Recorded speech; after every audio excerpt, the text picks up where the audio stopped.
الرجیم بسم اللہ الرحمن الرحیم نحمده ونستعینه ونستهدیه ونتوکل علیہ الصلاة والسلام علی سید الانبیاء والمرسلین ابی القاسم محمد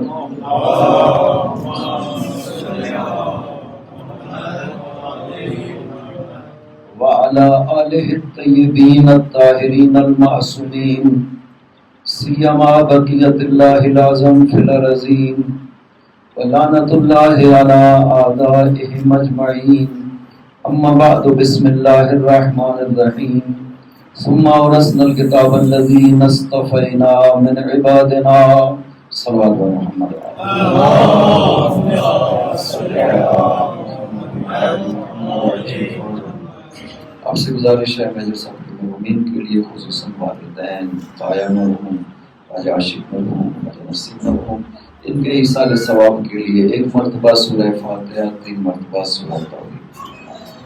بسم اللہ الرحمن الرحیم الحمد للہ رب العالمین الرحمن الرحیم مالک یوم الدین ایاک نعبد و ایاک نستعین اهدنا الصراط المستقیم صراط الذین انعمت علیہم غیر المغضوب علیہم ولا الضالین.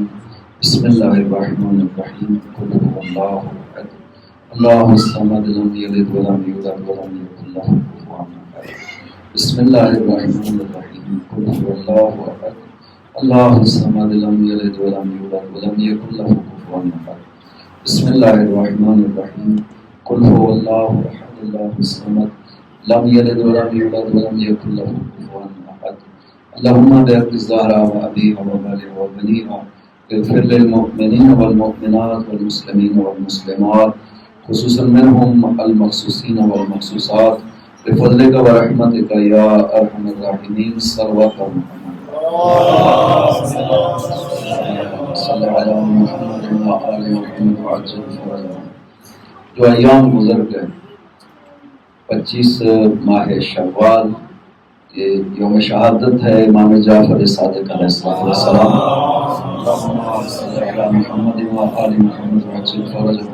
اور پہلی تاریخ ذیقعدہ کی یہ ولادت ہے معصومہ قوم سلام اللہ علیہ.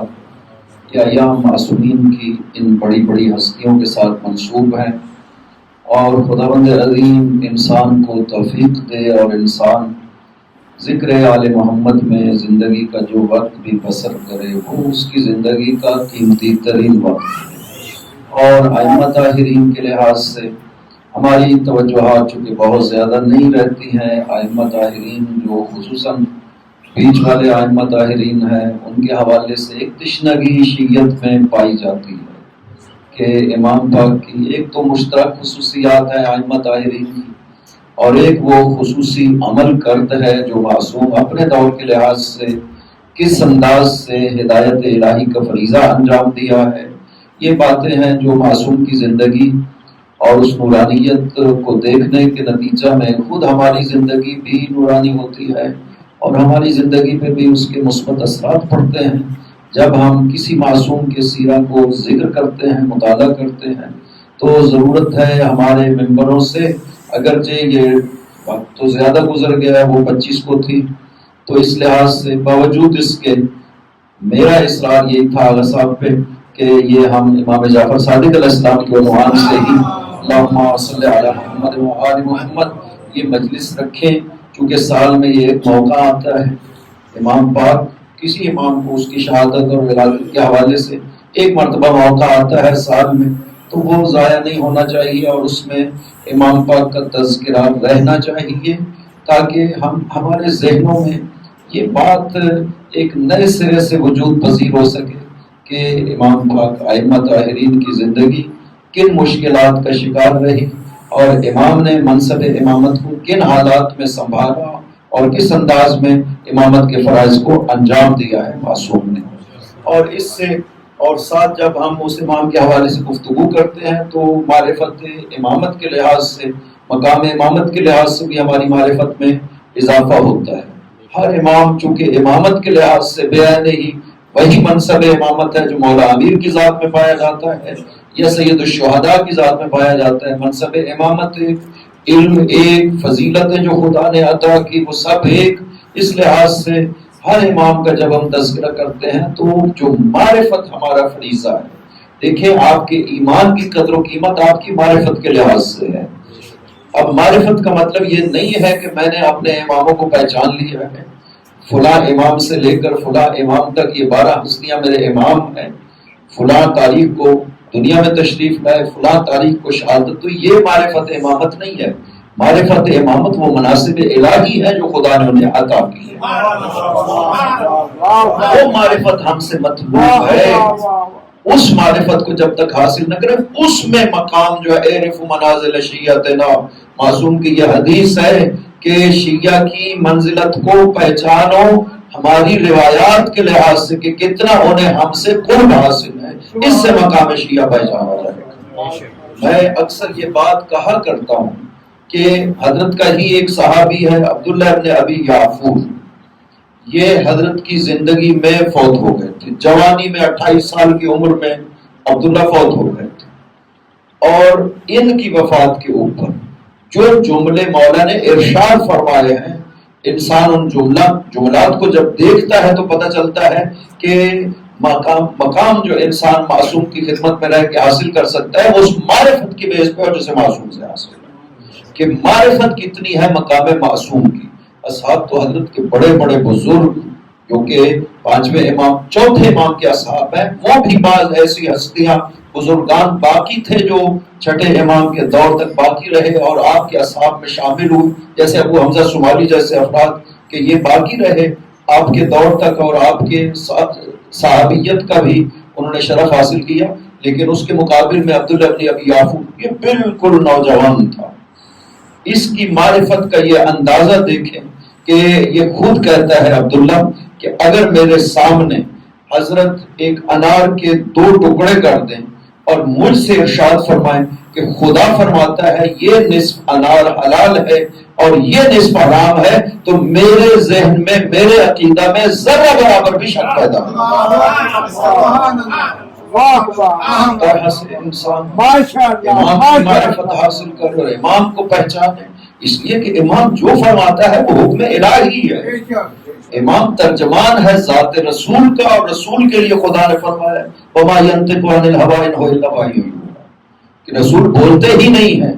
بولنے کے لحاظ سے بھی بیان رسول کا یہی ہے اور عمل کے لحاظ سے بھی رسول اسی طرح سے جو بولیں گے وہ رضا خدا منشاء خدا ہے، اور جو عمل بھی انجام دیں گے وہ منشاء خدا ہوتا ہے.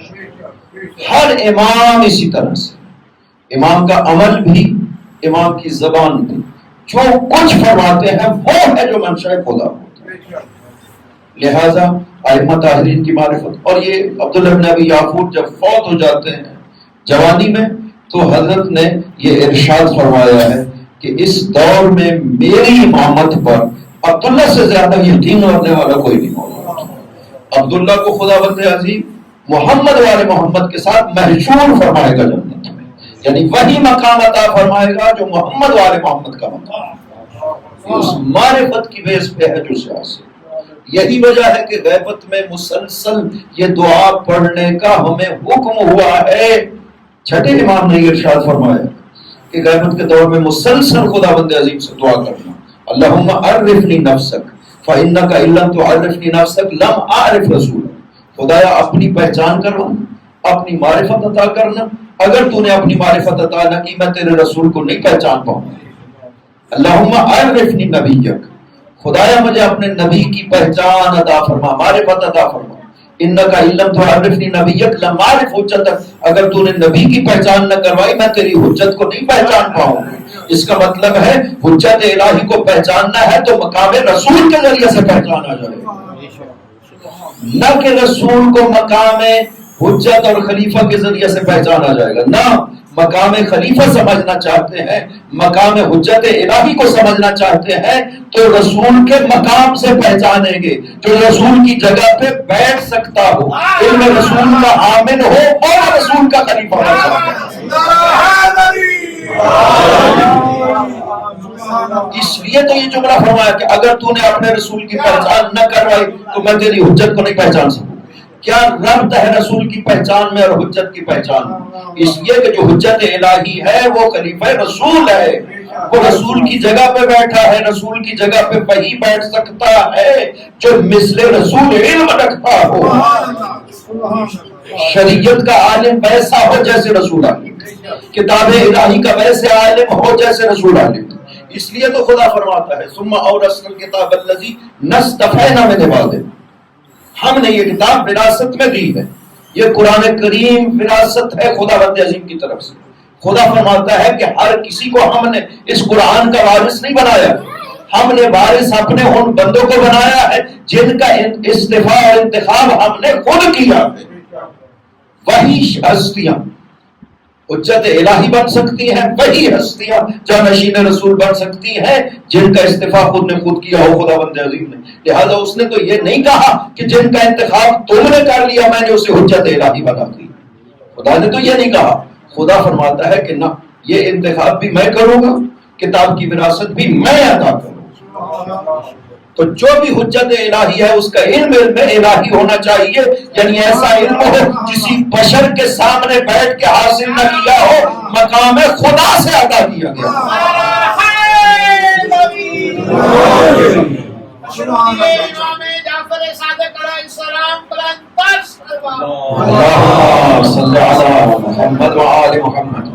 خداوند عظیم کیوں قرآن کریم میں ارشاد فرماتا ہے حضرت موسیٰ کو بھیجا، جاؤ ہمارا ایک عبد ہے اس کی خدمت میں پہنچو۔ وہ نبی نہیں تھے، حضرت موسیٰ نبی تھے، العظم پیغمبر ہے۔ خدا فرماتا ہے جاؤ ایک عبد کی طرف جس عبد کو ہم نے خود علم عطا کیا ہے، وَعَلَّمْنَاهُ مِن لَّدُنَّا عِلْمًا، ہم نے خود اسے علم عطا کیا ہے۔ جسے خدا علم عطا کرتا ہے خدا بند عظیم اس کو اتنا شرف عطا کرتا ہے کہ نبی اور العظم کو کہتا ہے جاؤ علم اس سے جا کر سیکھو۔ تو وہ حجت الہی بن سکتا ہے جسے خدا علم عطا کرتا ہے۔ اور میں کہا کرتا ہوں یہ قرآن کریم جو ہمارے پاس موجود ہے یہ نہ صرف ہدایت الہی ہے بلکہ یہ مقام امامت کے پہچان کا بہترین ذریعہ ہے۔ قرآن کریم یہ ہمارے پاس ایک کسوٹی کا ہے کہ امام کو پہچاننا ہو تو قرآن کے ذریعے سے پہچانو۔ جو یہ دعویٰ کرے کہ میں اس قرآن کو جانتا ہوں، میں اس قرآن کا علم رکھتا ہوں، اگر کوئی ایسا دعویٰ کرے اسے امام مان لینا، اسے حجت الہی مان لینا، چونکہ قرآن میں کہہ رہا ہے کہ ہم نے یہ کتاب وراثت میں عطا کی اسے جس کا استفاع ہم نے خود کیا ہے۔ کتاب کی وراثت خدا نے خود دی ہے، لہذا بہت آسان ہے حجت الہی کو پہچاننا۔ ہر کسی کو اپنا امام نہ ماننا، جو قرآن کریم کے علم کا دعویٰ کرے اسی کو امام ماننا۔ ہمارے امام جب تشریف لاتے ہیں تو یہ دعویٰ کرتے ہیں، خود ارشاد فرماتے ہیں، مولا امیر سے لے کر ہر امام نے یہ ارشاد فرمایا کہ آؤ قرآن کے بارے میں مجھ سے پوچھو۔ امام صادق علیہ السلام کا یہ فرمان ہے، اللہم صلی اللہ علیہ وسلم، حضرت کا یہ فرمان ہے کہ فسألونی عن القرآن، اے مجھ سے قرآن کے بارے میں پوچھو، اس لیے کہ فیہ خبر ما مضی وحدیث لما یاتی، گزشتہ کی خبریں، آنے کی خبریں، خبر السماء و خبر الارض، آسمان کی خبر، زمین کی خبر، سب کچھ قرآن میں موجود ہے۔ اور مجھ سے سوال کرو قرآن کے بارے میں، اس لیے کہ میں قرآن کو اسی طرح پہچانتا ہوں جیسے اپنی ہتھیلی کو جانتا ہوں۔ مولا امیر نے بھی یہی ارشاد فرمایا کہ آؤ قرآن کی ہر آیت کے بارے میں مجھ سے سوال کرو۔ ہر امام نے یہی فرمایا۔ یہ امام حق کی پہچان ہے جو خدا قرآن میں پہچان۔ کہ امام حق کو پہچاننا چاہتے ہو قرآن کے ذریعے سے پہچان، جس کے پاس علم الہی ہو قرآن کریم، نہ کہ تفسیر مفسرین نے جان لیا ہو۔ یہ منصور ابن ابی حازم ایک بڑی مشہور حدیث ہے۔ منصور ابن ابی حازم صحابی ہے آپ کا، ایک دن حضرت کی خدمت میں حاضر ہوا، عرض کیا یا ابن رسول اللہ، ایک مناظرے کی رودات میں آپ کو سناتا ہوں۔ میں بھی بیٹھا ہوا تھا، بہت سے علماء بیٹھے ہوئے تھے۔ سوال ہوا کہ قرآن کریم کا قیم بعد از رسول خدا کون ہے؟ یہ قرآن کتاب ہے، یہ کتاب سامت ہے، زبان نہیں رکھتا ہے قرآن کریم۔ اس کی تعلیمات کو مستقیم باقی رکھنے کے لیے ہادی الہی کا ہونا ضروری ہے، جو قرآن کی مراد اسی طرح بیان کرے جو خدا بیان کرنا چاہتا ہے۔ قرآن یہ ضروری ہے خدا کی طرف سے معین کیا جائے، وہ بیان کرے کہ خدا کیا کہنا چاہتا ہے۔ یہ جتنے مفسرین بیان کرتے ہیں یہ اپنا نظریہ بیان کرتے ہیں کہ اس آیت سے میں یہ سمجھا ہوں، وہ یہ نہیں کہتے کہ مجھے یقین ہے جو میں سمجھا ہوں وہی ہے جو خدا بیان کر رہا ہے۔ کوئی مفسر یہ نہیں کہتا ہے، وہ جو ہادی الہی ہے جسے خدا نے قرآن وراثت میں عطا کیا ہے، صرف وہ بیان کرتا ہے کہ جو میں کہہ رہا ہوں وہی ہے جو خدا کہنا چاہتا ہے۔ قرآن تو ہمارے لیے تب ہادی ہے کہ ہمیں قرآن اس طرح بیان کیا جائے جو خدا کہنا چاہتا ہے۔ قرآن کریم کسی اور نے کیا سمجھا ہے وہ میرے لیے ہدایت نہیں ہے، خدا کیا کہنا چاہتا ہے۔ تو خود قرآن تو زبان نہیں رکھتا، قرآن تو صامت خاموش، ہر مسلک والا قرآن سے اپنی دلیل لاتا ہے۔ جو کہتے ہیں رسول کے اوپر سلام کرنا حرام ہے وہ بھی قرآن سے دلیل لا رہے، جو کہتے ہیں یہ ہمارے ایمان کا تقاضا ہے وہ بھی قرآن سے دلیل لا رہے۔ فرق کیا ہے؟ کیسے ہم حق کو سمجھے اس قرآن کریم سے؟ یہ تو خاموش ہے۔ خداوند عظیم نے اس لیے قرآن کے ساتھ آل محمد کا تذکرہ کیا ہے کہ یہ زبان قرآن ہے، ترجمان خدا ہے، وہی بیان کریں گے جو خدا کہنا چاہتا ہے قرآن کریم۔ لہذا یہ قرآن اس کو قیم چاہیے، قیم جو اس کی تعلیمات کو مستقیم رکھ سکے، انحراف پیدا نہ کرنے دے کسی کو، اسے قیم کہا جاتا ہے۔ یہ سب نے قبول کیا۔ منصور کہتا ہے کہ قرآن کو قیم چاہیے۔ منصور کہتا ہے میں نے سوال کیا علماء سے، تم بتاؤ کہ بعد از پیغمبر قرآن کا قیم کون ہے؟ کسی نے کہا زید بن ثابت بہت قرآن کا ماہر تھا، وہ ہے۔ کسی نے کہا عبداللہ بن مسعود ہے، یہ بھی بڑا ماہر تھا۔ کسی نے کہا ابی ہے، سب کہتے۔ منصور کہتا ہے میں نے ایک سوال کیا، مجھے بتاؤ تم جنہیں قیم قرآن کہہ رہے ہیں، ان سے جب قرآن کی ہر آیت کے بارے میں پوچھا جائے تو ہر آیت کو بیان کر سکتے ہیں یا کسی آیت کے بارے میں کہہ سکتے ہیں کہ ہم اسے نہیں جانتے؟ منصور کہتا ہے جب میں نے یہ سوال کیا تو انہوں نے کہا یہ تو بات ہے، ہر آیت ضروری نہیں ہے انہیں آتی ہو، کسی آیت کے بارے میں یہ کہہ سکتے ہیں کہ ہمیں اس کا علم نہیں ہے۔ منصور نے کہا پھر اسے کیوں قیم قرآن مانتے ہو؟ جو کہہ سکتا ہے میں نہیں جانتا ہوں، اسے کیوں نہیں مانتے جو کہتا ہے میں ہر آیت کو ویسے جانتا ہوں جیسے خدا کہتا ہے؟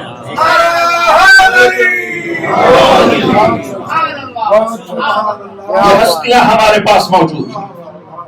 خداوند عظیم نے احسان کیا اہل زمین پر کہ نے زمین پہ نازل کیا۔ خلقکم انوارا، زیارت جامعہ کے یہ لفظ ہے خلقکم انوارا، خداوند عظیم نے آپ کو نور خلق کیا تھا۔ فمن اللہ بکم علینا، ہم پہ احسان کیا کہ آپ کو زمین پہ نازل کیا۔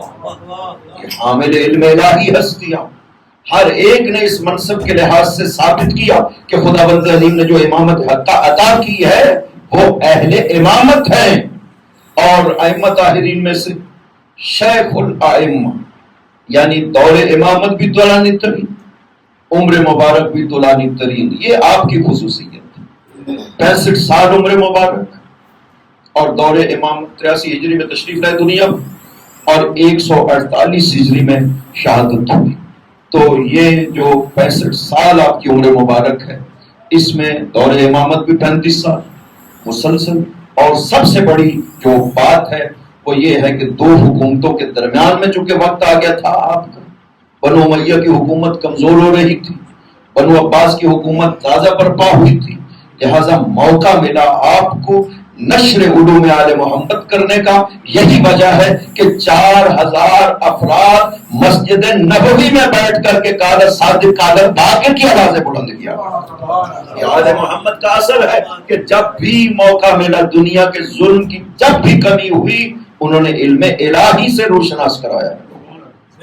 اسی سے حقانیت آل محمد کا پتہ چلتا ہے۔ اور تھوڑا ذکر جو ہے ہم یہ ہستی وہ نورانی ہستی ائمہ طاہرین کی اولاد میں سے جو کہ امام اور نبی نہیں ہے ان کا ذکر کرتے ہیں تاکہ یہ عبادت ہے۔ اور معصومین کی اولاد میں جو ہستیاں امام نہیں ہیں وہ ائمہ طاہرین کے شہزادے جو کہ امام نہیں ہیں لیکن مقام کے لحاظ سے بہت بلند ہے، وہ چند ایک افراد ایسے ہیں جیسے جناب علی ابن جعفر، امام جعفر صادق علیہ السلام کے بیٹے تھے، یہ بہت بزرگوار ہستی ہیں ائمہ طاہرین کی اولاد میں سے، امام نہیں تھے، اور عمر مبارک بھی نام امام کے دور تک زندہ تھے، بوڑھے ہو گئے تھے نام امام کے دور میں، اور حضرت کے سامنے جس طرح سے جھکتے تھے، کہتے تھے انا عبد اللہ، میں تو ان کا غلام ہوں۔ جب نام امام، آپ کو پتہ ہے نام امام جو ہے امام محمد تقی علیہ السلام کو لو الفدا 7 سال کی عمر میں امام بنے، 7 سال کچھ بھی نہیں ہے۔ حضرت داخل ہوئے مسجد نبوی میں، علی بن ابراہیم عالم آل محمد تھے، یہ بہت بڑے اچھے 4 اماموں نے تربیت کی تھی ان کی، لہٰذا یہ مسجد میں بیٹھ کر کے درس دیا کرتے تھے، ہلکا درس ہے، بزرگان بیٹھے ہیں، خود سفید ریش، اتنا بوڑھا۔ اور جب حضرت داخل ہوئے نا نام امام دروازہ مسجد سے، یہ تیزی سے اٹھ کے دوڑے آپ کے استقبال کی، اور جا کر کے استقبال کیا اور لے کر کے آئے، اور حضرت کو وہاں پہ بٹھا کر جب تک حضرت بیٹھے رہے آپ کھڑے، پھر جب حضرت اٹھ کر کے تشریف لے گئے تب آپ بیٹھے۔ لوگوں نے کہا کہ آپ امام کے بیٹے ہیں، آپ بزرگ ہیں ان کے دادا کی جگہ پر، اور آپ نے ان کا استقبال اس طرح سے کیا ہے۔ آپ نے فرمایا کہ اپنی اس طرح سفید داڑھی کو پکڑا، کہا کہ خدا بند عظیم کو اس سفید ریش میں وہ صلاحیت نظر نہیں آئی ہے کہ مجھے امام بنا تھا، اسے خدا نے امام بنایا ہے، اور انا لہو عبد، میں اس کا غلام ہوں، خدا نے اسے امامت عطا کی۔ اس طرح بزرگوار ہستی۔ ایک اور بزرگوار ہستی ائمہ طاہرین کے اولاد میں سے سید محمد ہے مسیب والے، یہ 10ویں امام کے بیٹے ہیں اور 11ویں امام کے بھائی ہیں، اور بڑے تھے آپ سے۔ اتنا بڑا مقام تھا آپ کا کہ یہاں تک کہ جو خاص اصحاب ائمہ تھے وہ آپ کو امام سمجھتے تھے کہ 10ویں امام کے بعد آپ نے امام بننا ہے۔ وہ تو حضرت نے خود مسلسل ارشاد فرمایا کہ نہیں، محمد تمہارا امام نہیں ہے، حسن تمہارا امام ہے میرے بعد۔ لہٰذا وہ بہت بزرگوار ہستی ائمہ طاہرین کی اولاد میں سے۔ اور یہ ہستی جو معصومہ قوم ہے نا، یہ عجیب ہے۔ آپ 7ویں امام بہت کثیر الاولاد، بیٹے بھی 19، 18 بیٹے اور 19 بیٹیاں تھی 7ویں امام، سب اولاد ائمہ طاہرین۔ حضرت امام رضا علیہ السلام کے بعد سب سے افضل یہی ہستی، اللہم صلی علی محمد یعنی سب بھائی اور بہنوں میں امام پاک کے بعد سب سے زیادہ مقام جو حاصل ہے وہ آپ کو حاصل ہے، اور آپ بھی بالکل اپنی جدہ طاہرہ کی طرح مختصر ہوں گے، صرف 27 سال، 173 ہجری میں دنیا میں تشریف لاتی ہیں، 201 ہجری میں کم میں دنیا سے چلی جاتی۔ علم کا یہ مقام ہے کہ آپ 10 سال کی، مدینہ میں ایک وفد آتا ہے شیعہ کا جو سوالوں کے جواب چاہتے ہیں حضرت سے، اور امام 7ویں امام تشریف فرما نہیں تھے اپنے گھر میں۔ وفد نے کہا کہ ہم گھر میں حوالے کر دیتے ہیں جو سوالات ہیں، جب حضرت آئیں گے ان سے جوابات لے لیں گے۔ ابھی وفد ٹھہرا ہوا تھا کہ گھر سے سوالوں کے جواب لکھے ہوئے آ گئے، اور وہ وفد جواب لے کر کے چلا گیا۔ آپ نے وہ جواب لکھے تھے، اس وقت آپ کی 10 سال عمر مبارک تھی۔ یہ وفد جب واپس نکلا، آگے سے امام پاک خود تشریف لا رہے تھے، ملاقات ہوئی، انہوں نے عرض کیا یا رسول اللہ، ہم حاضر ہوئے تھے سوالوں کے جواب لینے کے لیے، حوالے کر کے سوال جانا چاہتے تھے، گھر جب سوال بھیجے تو گھر سے آپ کی بیٹی نے یہ جواب لکھ بھیجے ہیں۔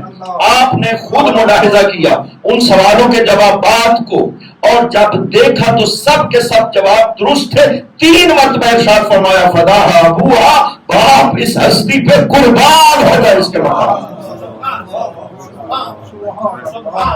یہ منزلت ہمیں سیدہ میں نظر آتی، سیدۃ النساء میں یہ مقام نظر آتا ہے کہ ان کے بارے میں ان کے بابا جو رسول خدا ہے وہ کہا کرتے تھے فداہا ابوہا، باپ قربان ہوئے سستی بے ہی ان کے لیے بھی۔ اور یہ امام نئی نبی نہیں، لیکن ان کا زیارت نامہ خود امام رضا علیہ السلام نے ارشاد فرمایا کہ امام رضا علیہ السلام کی شہادت 203 ہجری میں ہوئی، آپ کی وفات 201 ہجری میں ہوئی۔ لہذا امام پاک نے خود سعد بن عبداللہ اشعری قمی کو آپ نے خود زیارت نامہ بی بی پاک کا تعلیم فرمایا ہے، اور آپ کے لیے چھٹے امام نے ارشاد فرمایا تھا کہ ہر کسی کا ایک حرم ہے، خدا کا حرم مکہ ہے، رسول کا حرم مدینہ ہے، امیر المؤمنین کا حرم کوفہ ہے اور ہم آل محمد کا حرم قم ہے. اور پھر ارشاد فرماتے ہیں ستدفن بکم امرأۃ من ولدی، ان قریب قم میں ایک میری اولاد میں سے ہستی تسمى فاطمہ، جس کا نام فاطمہ ہے، وہ دفن ہوگی. من زارها واجبت له الجنہ، جو اس کی زیارت قم میں کرے گا اس کے لیے جنت واجب ہو جائے گی. یہ مقام ایک ایسی ہستی کے لیے جو امام نہیں ہے، وہ بھی خاتون ہے، اور وہ بھی اتنی کم عمری میں 27 سال کی عمر میں دنیا سے چلی جاتی ہے. وہ مقام اور منزل کیسے حاصل کیا ہے آپ؟ جو زیارت خود حضرت نے ارشاد فرمائی. اس کے یہ لفظ ہے ان لک شأن عند اللہ شأن من الشأن. اے بی بی، آپ کو خدا کی بارگاہ میں بہت بڑا مقام حاصل ہے. فاشفعی لی عند اللہ یا فاطمہ، اے فاطمہ میرے لیے خدا کی بارگاہ میں شفاعت. وہاں پہ ہم نے بڑے بڑے مراجع، ان کا تاریخ شیعت میں مقام کے لحاظ سے کوئی بدل نہیں ہے. امام خمینی جیسی ہستی، آوے برجردی جیسی ہستیاں آپ کی ذریعہ کا بوسہ لینا اپنے لیے فخر محسوس کر رہا ہے. یہ عظمت ہے جو خدا بند عظیم نے اس ہستی کو عطا کی. اور نام امام نے بھی یہ جملہ ارشاد فرمایا منظار عمتی فاطمہ بے قم وجبت لہ الجنہ، جو میری پھوپھی کی زیارت قم میں کرتا ہے اس کے لیے جنت واجب ہے. یہ نورانیت ہے آل محمد کی کہ خدا بند عظیم نے ان ہستیوں کو اتنا مقام عطا کیا ہے. یہ کہاں سے ہے؟ عبادت الہی ہے، وہ تربیت امام ہے. حالانکہ باقی بھی اولاد ائمہ طاہرین کی، لیکن اس طرح سے مقام حاصل نہیں ہے جس طرح سے بعض خاص ہستیوں کو ائمہ طاہرین کی اولاد میں یہ مقام حاصل ہے. اور وہاں پہ جو برکات ہیں قوم میں، وہ واقعا وہاں کوئی رہے اور وہ محسوس کر سکتا ہے اس نورانیت کو اور وہ برکات کو جو بی بی پاک کے حضور ہیں. بہت بڑے بڑے عرفاء نے بہت سی کرامات آپ کی ذکر کیے ہیں، بیان کیا ہے، آپ کے مقام کو اور عظمت کو بیان کیا ہے. 17 دن صرف قم میں رہتی، صحابہ میں تشریف لائیں. صحابہ قم سے کوئی 3 گھنٹے کی مسافت کے شہر ہے، وہاں پہ تشریف لائیں. مریض ہو کیونکہ جا رہی تھی اپنے بھائی سے ملاقات کرنے کے لیے، لیکن صحابہ میں آ کے مریض ہو گئی. وہاں پہ ارشاد فرمایا کہ مجھے قم لے جاؤ. ہمارے چاہنے والے قم میں موجود ہیں. اور بیماری کی حالت میں جب آپ کو قم لایا گیا تو صرف 17 دن قم میں آ کر کے زندہ رہی اور آپ کی شادی وفات ہو جاتی ہے. سفر کی صعوبتیں، مصیبتیں جو راستے میں پیش آئیں، وہ وہاں پہ مسافرت کی حالت میں دنیا سے چلی جاتی ہے، لیکن قیامت تک کے لیے اس کا مقام کو نورانیت ادا کر جاتی ہے.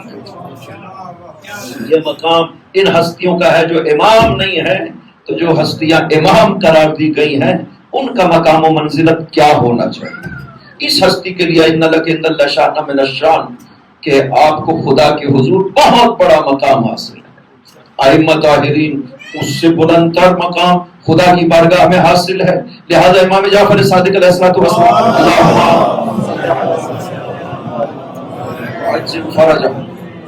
یہ علم کو پھیلانے والے، آپ کا یہ لقب مبارک خدا بند عظیم نے عطا کیا ہے. معصوم ارشاد پیغمبر نے ارشاد فرمایا کہ دو یا فی السماوات الصادق، کہ آسمانوں میں آپ کو صادق کہا گیا. وہی جو جابر والی آپ روایت سنتے ہیں کہ جابر کو پاک پیغمبر نے ارشاد فرمایا تھا کہ تم میرے بیٹے حسین کے بیٹے علی کے بیٹے محمد کو ملے گا، وہ یبقر العلم بکرا، جو علم کو شگافتہ کرنے والے ہوں گے انہیں میرا سلام کہنا. اسی حدیث میں آپ نے امام صادق علیہ السلام کے بارے میں فرمایا کہ ان کا بیٹا ہوگا جسے آسمانوں میں خدا بند عظیم نے صادق کہا. صادق یعنی اہل سنت سارے مورخین، ابن حجر عسقلانی وغیرہ سب نے لکھا ہے کہ آپ مشہور ہیں صادق، یعنی نام سے زیادہ لقب سے معروف ہو گئے. لصدق ہی فی الکلام، آپ کو صادق اس لیے کہتے ہیں کہ آپ کلام میں بہت زیادہ سچ بولنے والے. یہ خصوصیت ہر امام میں پائی جاتی ہے، ہر مرد الہی میں پائی جاتی ہے. یہ خصوصیت اہل دنیا نے جس صفت کو کسی امام سے زیادہ ملاحظہ کیا، اہل دنیا نے سمجھا کہ یہ صادق ہے، یہ کاظم ہے، یہ تقی ہے، یہ نقی ہے. تو یہ صفات سب ائمہ اس صفات کے لحاظ سے برابر ہے. امام جعفر صادق علیہ السلام کی زندگی کی یہ خصوصیت ہے. اللہم صلی علی محمد و آل محمد وعجل فرجہم، کہ باقاعدہ طور پر تدریس کو ایک یونیورسٹی کی شکل میں آپ نے ارشاد فرمایا. اصحاب کے گروہ بنا دیے، فلاں علم تم حاصل کرنا، فلاں علم تم حاصل کرنا. فلاں علم. یہی وجہ ہے کہ شام سے ایک شخص آتا ہے اور آ کر کے حضرت سے عرض کرتا ہے کہ میں آپ سے مناظرہ کرنا چاہتا ہوں علم عربی میں، علم قرآن میں، علم کلام میں، اعتقاد میں، امامت میں، ان سب موضوعات میں آپ سے مناظرہ کرنے کے لیے حاضر ہوا ہوں. آپ نے اپنے ایک صحابی کو ارشاد فرمایا کہ جاؤ میرے اصحاب میں حمران کو بلا لاؤ، حمران ابن عین کو بلاؤ، زرارہ کو بلاؤ، ہشام ابن سالم کو بلاؤ، قیس ماسر کو بلاؤ، ہشام ابن حکم کو بلاؤ. سب اصحاب کو اکٹھا کر لیا. خیمے میں آپ تشریف فرما تھے، یہ سب اصحاب بھی آ گئے. اور اس کے بعد شامی سے فرمایا کہ شامی تو علوم قرآن میں مناظرہ کرنا چاہتا ہے، یہ حمران بیٹھا ہے، اس سے مناظرہ کرو. اس نے کہا میں آپ سے مناظرہ کرنے کے لیے آیا ہوں، آپ کے اصحاب سے مناظرہ نہیں کرنا چاہتا. آپ نے فرمایا تم ان سے مناظرہ کرو، اگر ان پہ غالب آ گئے سمجھنا جعفر صادق پہ غالب آ گئے. اتنا اعتماد ہے. تم ان سے مناظرہ کرو، ان کی میں نے تربیت کی. وہ علوم قرآن میں حمران سے مناظرہ کیا، حمران غالب آ گیا. فقہ میں زرارہ سے فرمایا زرارہ اس سے کلام کرو، غالب آ گیا. علم کلام میں ہشام سے فرمایا ہشام ابن سالم سے، ہشام اس سے گفتگو کرو، غالب آ گئے. جس سے مناظرہ کرتے رہے غالب. اس نے آخر میں کہا کہ میں آپ کی امامت کے حوالے سے گفتگو کرنا چاہتا ہوں. آپ نے ابھی تک ہشام ابن حکم نہیں آیا تھا، آپ نے فرمایا جاؤ ہشام کو بلا کے. ہشام ابن حکم خصوصیت کے ساتھ حضرت نے مسائل امامت پہ مناظرے کے لیے تیار کیا تھا ہشام. اور ہشام کے امامت میں بڑے خوبصورت مناظرے ہیں. وہ عمرو بن عبید والا بصرہ میں جو مناظرہ ہے وہ تو مشہور ہے، آپ نے سنا ہوگا کہ ایک دن حضرت تشریف فرماتے سارے اصحاب بھی بیٹھے ہوئے تھے. ہشام ابن حکم جب آیا تو حضرت نے فرمایا ہشام وہ بتاؤ نا. ایک تو اس کو آگے بلاتے رہے، آگے آؤ، بالکل نوجوان تھا، وہ تبھی تازہ داڑھی آ رہی تھی. اس کو آگے اپنے پاس بلا اٹھایا اور فرمایا کہ ہشام وہ بتاؤ نا تمہاری کیسے گفتگو ہوئی عمرو بن عبید سے. اس نے کہا یا رسول اللہ آپ کے سامنے کیسے عرض کر سکوں. فرمایا نہیں جب میں کہہ رہا ہوں تو کہو.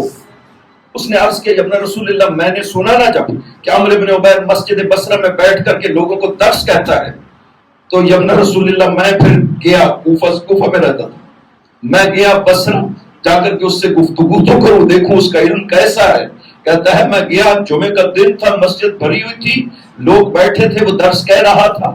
میں نے اسے دور سے سلام کیا، اجازت مانگی، آگے آج اس کے پاس جا کر کے میں نے کہا کہ میں آپ سے سوال کرنا چاہتا ہوں، تم میرے ہر سوال کا جواب دو گے تو میں شروع کروں.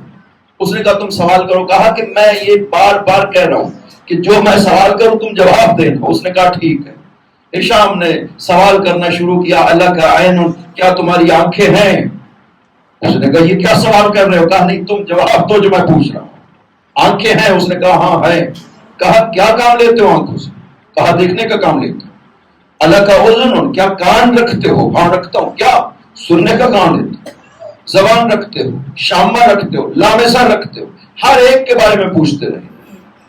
آخر میں ایک سوال کیا کہ تم یہ مجھے بتاؤ کہ اگر یہ اعضاء اپنے عمل میں غلطی کرے تو اس غلطی کی اصلاح کے لیے خدا نے کسی کو رکھا ہے آپ کے جسم میں یا نہیں رکھا ہے؟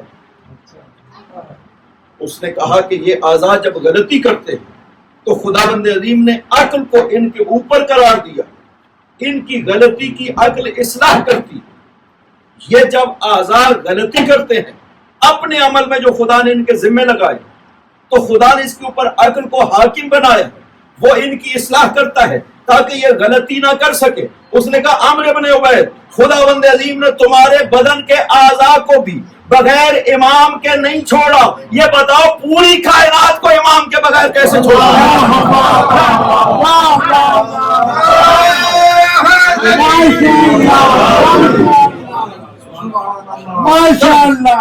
حضرت نے سوال کیا ہشام کہاں سے سیکھا ہے یہ؟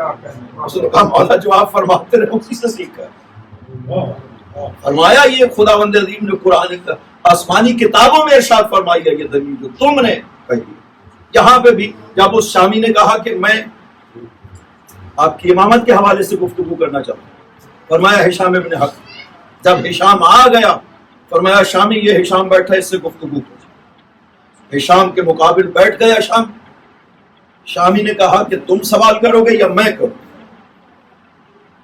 آپ نے کہا کہ میں کروں. ہشام نے کہا شامی سے کہ میں تم سے سوال کروں. یہ امامت کی حقانیت کو ثابت کرنے کے لیے 4 سوال ہیں جو ہشام نے کیے تھے، اس سے یہ غور سے ذہن میں رکھنے چاہیے. انسان واقعاً کوئی اتنا بڑا عالم تھا جس کو اپنے علم پہ گھمنڈ تھا شامی کو. وہ جب مقابل میں قرار، صلوات پڑھیے محمد والے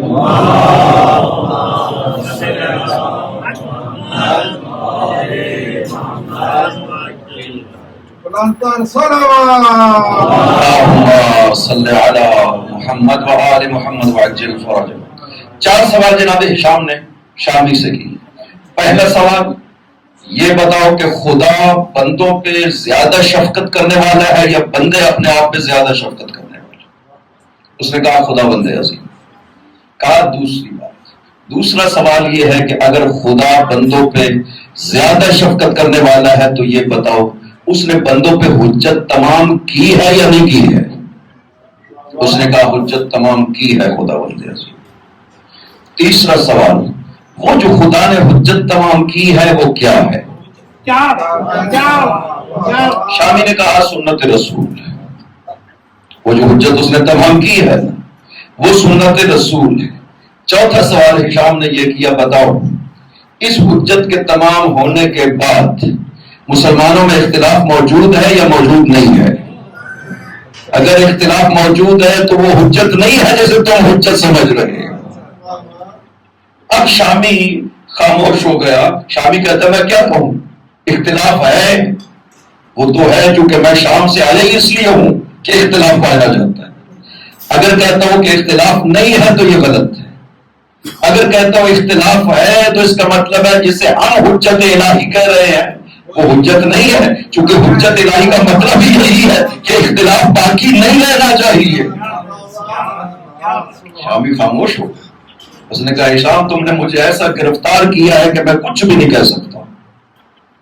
اب شامی نے کہا کہ ہشام اجازت ہے میں آپ سے سوال کروں. ہشام نے کہا پوچھو. شامی نے بیان ہی یہی سوال جناب ہشام سے کرنا شروع. خدا ہے، اس نے بڑا لطیف ہے، لطف کرنے والا ہے بندوں کو، حجت تمام کر دی ہے. شامی نے پوچھا بتاؤ جو خدا نے حجت تمام کی ہے وہ کیا ہے؟ ہشام نے اشارہ کیا وہ حجت الہی جو خدا نے تمام کی ہے یہ آپ کے سامنے تشریف فرما.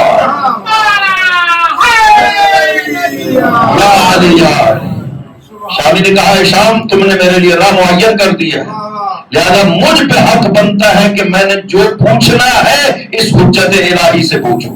اس نے رخ کیا نا جب حضرت کی طرف تو حضرت نے ارشاد فرمایا شامی مجھ سے جو پوچھنا چاہتے ہو پوچھو. میں تمہیں یہ بتا سکتا ہوں تم کب شام سے چلے تھے، میں تمہیں بتا سکتا ہوں کتنے دن سفر میں رہے ہو، میں تمہیں بتا سکتا ہوں تم کہاں کہاں سے گزرے ہو، یہ بھی بتا سکتا ہوں کون کون تمہارے پاس سے گزرا ہے.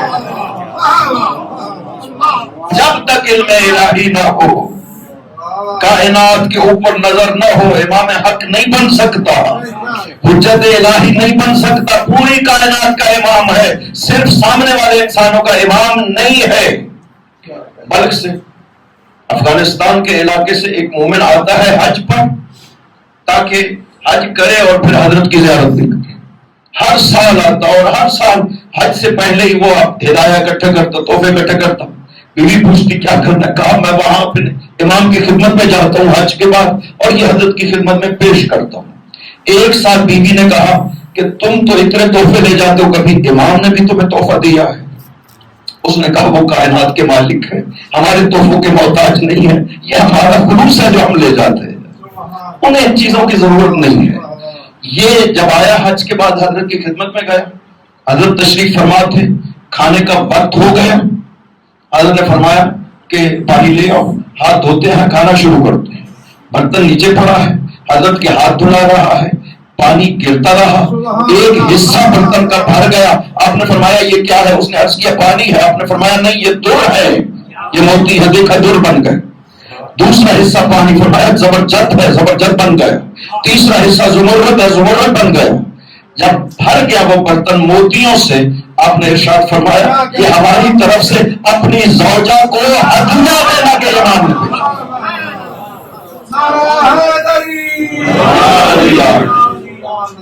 امام یہ ہے، فریضہ امام یہ ہے کہ وہ بلخ میں بیٹھی اپنے شوہر سے ایک بات کرتی ہے، امام کو علم ہے کہ وہ کیا کہہ رہی ہے، یہ لے گیا ہدیہ پیش کے، کہا خدا کی بندی تم نے کہا تھا حضرت متوجہ، انہوں نے دے دیکھو تمہارے لیے ہدیہ بھیجا ہے.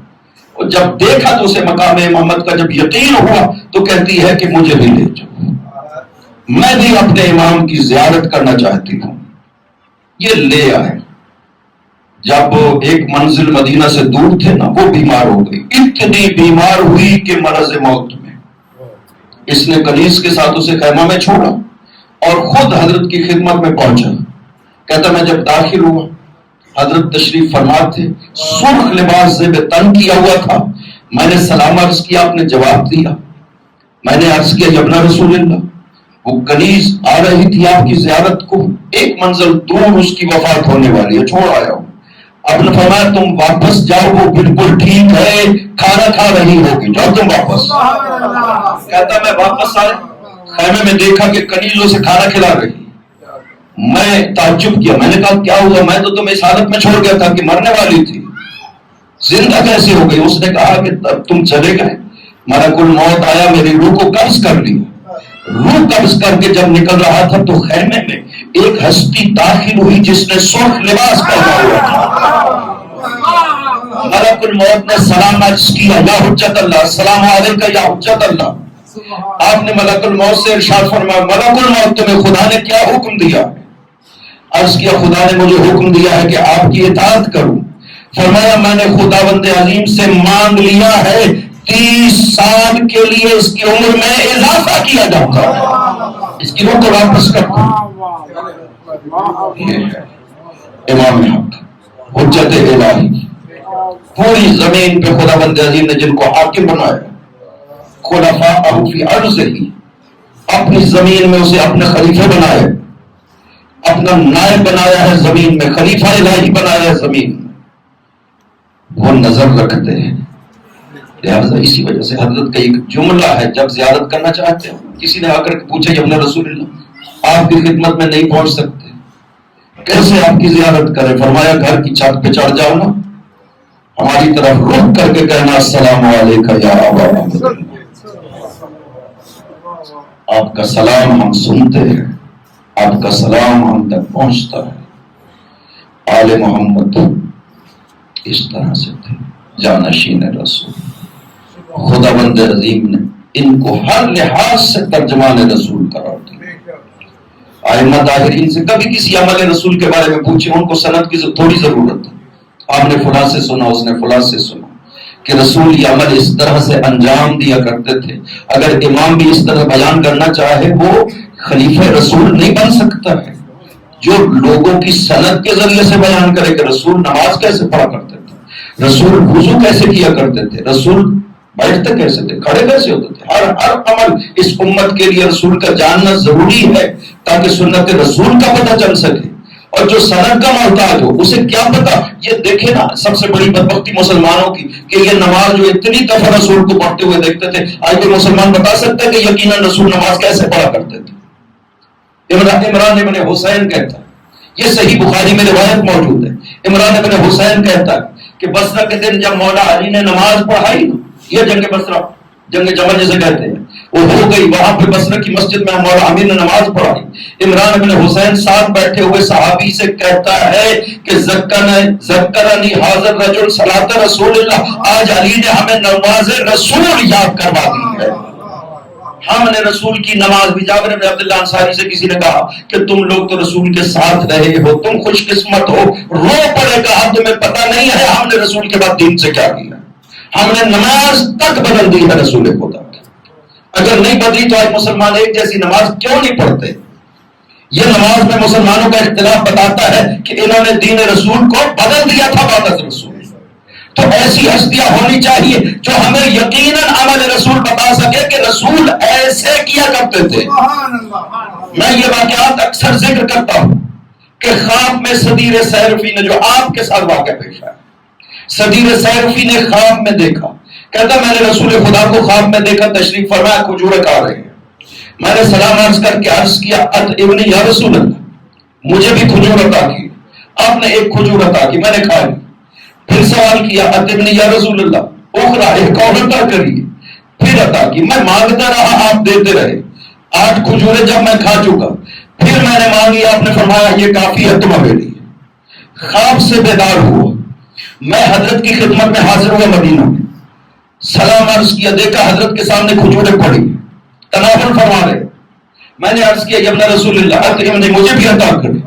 آپ نے 1 کھجور دی, پھر مانگی, پھر دی. 8 مانگ چکا, کھا چکا. میں نے کہا اور بھی عطا کریے. فرمایا میرے جاد نے اگر دی ہوتی تو میں بھی تمہیں عطا چاہتے. الہی ایسی ہونی چاہیے. رسول خدا کو اس طرح پہچانتے ہیں. آئے متحدین کے حوالے سے کثرت سے واقعات موجود ہیں جو ہم مجالس میں ان میں بیان کرتے رہتے ہیں. آگے انشاءاللہ 11 ذکرات بھی آ رہی ہے. ان مجالس میں آپ سنیں گے کہ کس طرح سے خداوند عظیم نے ان ہستیوں کو ترجمان رسول بنایا.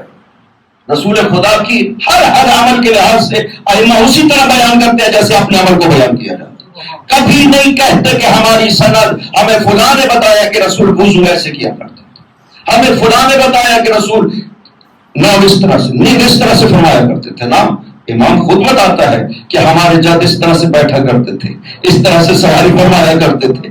اس کا مطلب یہ ہے کہ جو بھی حجت الہی ہے اس کا وجود رسول خدا سے ارتباط رکھتا ہے, تبھی وہ رسول میں جانشین بن سکتا ہے. ہر امام نے ثابت کیا کہ ہم اس طرح سے, اور ہم سے عمل رسول کے بارے میں پوچھو. دنیا میں آل محمد سے عمل رسول کو پوچھنے کے بجائے اتنے ظلم کیا آل محمد پر کہ آپ فرماتے ہیں. دوسرے امام نے بھی فرمایا, آپ نے بھی فرمایا, ما منا الا مقتول و مسموم. ہم میں سے ہر امام کو یا تلوار سے قتل کیا گیا ہے یا زہر سے قتل کیا گیا ہے. آپ کا دور جو منصور دوانیکی کے دور میں آپ کو دیکھنا پڑا ہے, 136 ہجری سے لے کر 148 ہجری تک جو آپ کی عمر مبارک ہے, یہ لگ بھگ 12 سال جو آپ نے گزارے ہیں نا, بہت مصیبت ہو. 7 دفعہ منصور نے مدینہ سے آپ کو بلایا ہے قتل کرنے کے لیے. ایک مرتبہ حاکم مدینہ کو خط لکھا ہے, احرق دارا ابی عبداللہ جعفر الصادق, کہ گھر کو آگ لگا دو. اس حاکم نے جب آ کے آپ کے گھر کو آگ لگائی نا, کسی کو گھر سے نکلنے نہیں دیا تھا. جلتی ہوئی آگ سے آپ یہ کہتے ہو باہر تشریف لا رہے تھے, انا ابن آراک السرا انا ابن ابراہیم خلیل اللہ, میں ابراہیم خلیل کا بیٹا ہوں. یہ آگ خدا نے ہمارے لیے گلزار کر دی ہے. ربی حاجب بیان کرتا ہے منصور, ایک رات منصور اپنے اس محل میں قصر ہمراہ جسے کہا جاتا ہے جس میں جب بیٹھتا تھا قتل کرتا تھا, یوم المصباح اس کو زب کا نام دیا جاتا تھا. قصر ہمراہ میں بیٹھا ہے, مجھے کہا کہ جعفر صادق کو لے آؤ. امام کو بلایا ہوا تھا بغداد, اور پھر اس محل میں بیٹھ کر جب مجھے کہا کہ جس حالت میں بھی گھر میں ہے اسی حالت میں لے کر کے آؤ. ربی کہتا ہے میں نے انا للہ پڑھا, اس لیے کہ آج امام کو اگر بلا رہا ہے تو یقیناً قتل امام کا ارادہ رکھتا ہے. ربی کہتا ہے میں اپنے بیٹے محمد کو جو سب سے سنگ دل تھا اسے بھیجا کہ جاؤ جس حال میں بھی امام ہے ان کو لے کر کے. محمد ابن ربی کہتا ہے کہ میں آیا, میں نے گھر پہ سیڑھی لگا کر دیوار سے اندر گیا, میں نے دیکھا کہ آپ نماز پڑھ رہے ہیں. میں نے جا کر کے کہا کہ خلیفہ آپ کو بلا رہا. آپ نے ارشاد فرمایا کہ میں لباس چینج کر لوں, تبدیل کر لوں. میں نے کہا نہیں, اس کی اجازت نہیں, جس حالت میں تھے میں اسی حالت میں لے کر کے چلا. میرے باپ کے پاس جب پہنچے نا حضرت, تو حضرت نے کہا مجھے 2 رکعت نماز پڑھنے دو. 2 رکعت نماز پڑھی, لے گئے منصور کے پاس. منصور نے جب نظر کی تو گستاخی کی آپ کی شان میں, کہا کہ آپ میری حکومت میں فساد کرنا چاہتے ہیں, آپ میرے خلاف خروج کرنا چاہتے ہیں. مجھے خط لکھے گئے, خط لکھ کر کے دکھائے. آپ نے ارشاد فرمایا یہ جھوٹ بولا گیا, تہمت لگائی گئی ہے میرے اوپر, میں نے ایسا کچھ بھی نہیں کیا ہے. منصور 2 دفعہ تلوار نکالی آپ کو قتل کرنے کے لیے, لیکن پھر نیام میں رکھ لی. پھر سر جھکا کر سوچتا رہا, کہا کہ مان لیتا ہوں جو آپ کہہ رہے. اور پھر ربی کو کہا کہ جاؤ گھر پہنچا کے. ربی کہتا ہے جب میں واپس آیا میں نے پوچھا کہ 2 دفعہ تم نے قتل کی نیت کی تھی, پھر کیوں نہیں قتل کیا, تلوار بھی نکال لے. کہا جب میں تلوار نکالی تو میں رسول کو دیکھا, سامنے آ گئے. 2 مرتبہ رسول خود تشریف لائے. یا رسول اللہ آپ تو شاہد ہے آپ کی ذریت کے ساتھ کیا ظلم کیا ہے آپ کی امت نے. بہت کوشش کی منصور نے. ایک راوی بیان کرتا ہے اسکندری محمد بن عبداللہ اسکندری، وہ کہتا ہے کہ مجھے منصور نے کہا ایک دن بہت پریشان بیٹھا. میں نے پوچھا کیوں پریشان ہے؟ اس نے کہا میں 100 افراد بنی فاطمہ کے قتل کر چکا ہوں لیکن سکون نہیں ہے جب تک ان کا رئیس زندہ ہے مجھے سکون نہیں ہے. میں نے پوچھا کس کی بات کر رہے ہو؟ کہا جعفر صادق جب تک زندہ ہے مجھے سکون نہیں ہو سکتا. لہذا مسلسل کوشش کرتا رہا آپ کو قتل کرنے کی. بالآخر حاکم مدینہ کے ذریعے سے زہر بھجوائی گئی. آپ کا جسم بہت کمزور ہو گیا. یہ دو ہستیوں کے بارے میں ملتا ہے کہ جن کے جسم آخر وقت میں بہت کمزور ہو گئے تھے. ایک رسول کی بیٹی کا ملتا ہے. یہ چھٹے امام کی حدیث ہے حتی صارت کالخیال. نبی کی بیٹی اتنی کمزور ہو گئی کہ جب بستر پہ لیٹی ہوئی ہوتی تھی جسم نظر نہیں آتا تھا. اتنا یہ 3 ماہ میں صرف بعد از پیغمبر نبی کی بیٹی کا یہ حال صرف 3 ماہ میں ہوا تھا. چھٹے امام ارشاد فرماتے ہیں حتی صارت کالخیال. نبی کی بیٹی اتنی کمزور ہو گئی کہ بستر پہ لیٹتی تھی تو نظر نہیں آتی تھی. آپ کے بارے میں بھی بیان ہی یہی کہا گیا اتنا جسم کمزور ہو گیا تھا کہ جسم بستر پر نظر نہیں آتا تھا. اتنا کمزور ہو گیا. جب زہر مل چکی نہ اپنے بیٹے کو بلایا وصیتیں کر رہے ہیں بیٹا مجھے بقی میں دفن کرنا، مجھے زہر مل گئی ہے، میرے اوپر ماتم کرنا، میرے شیعہ کو اطلاع دینا. امام جعفر صادق دنیا سے چلے گئے، زہر سے دنیا سے گئے، بہت تکلیفیں اٹھائیں لیکن مولا جب آپ دنیا سے گئے تو آپ کے بیٹے آپ کے پاس موجود تھے. آپ کے جنازہ کو اٹھانے والے موجود تھے. مدینہ کی تاریخ میں اتنا بڑا جنازہ کسی کا نہیں اٹھا ہے جتنا بڑا جنازہ امام جعفر صادق کا اٹھا ہے. مولا بے شک آپ زہر سے شہید ہوئے، آپ بہت تکلیف اٹھائی آپ نے، لیکن جب جنازہ اٹھا تو آپ کے بیٹے بھی موجود تھے، بیٹیاں بھی موجود تھی، آپ کو دفن بھی کیا گیا. مولا آئے نہ کربلا میں اپنے جد کو دیکھے ہیں. ہائے حسین، حسین کی مصیبتیں اس کائنات میں کوئی بھی اس کی مثال نہیں ملتی ہے. امام حسن نے فرمایا تھا لا یوم کا یوم کا یا ابا عبداللہ، اور میرے حسین تیرے دن جیسا کسی کا دن نہیں ہوگا. میرے حسین تیری لاش جیسی کسی کی لاش نہیں ہوگی. جسے قتل کرنے کے بعد لاش حسین پہ گھوڑے دوڑائے گئے اور امام زمانہ یہ بیان کرتے ہیں میں قربان جاؤں بابا اس حالت پہ آخری وقت میں جب گھوڑے دوڑائے گئے تو سینے کی پسلیاں آپ کی پشت پہ مل گئی اور لاش حسین 3 دن تک کربلا کی گرم ریت پہ پڑی رہی. بہن قیدی بنائی ہوئی کہتی رہی بھیا حسین بہن کے ہاتھ آزاد نہیں، بہن کے پاس چادر نہیں ورنہ بغیر کفن کے چھوڑ کے نہ جاؤ. وَسَيَعْلَمُ الَّذِينَ ظَلَمُوا أَيَّ مُنْقَلَبٍ يَنقَلِبُونَ. بارے راست کا محمد و محمد ہماری اس عبادت کو منظور و مقبول فرما، اس مجلس کو اپنی بارگاہ میں منظور و مقبول فرما. خدا اللہ صدقہ محمد و محمد میجر صاحب کی مرحومین کی مغفرت فرما، ان کو جوار معصوم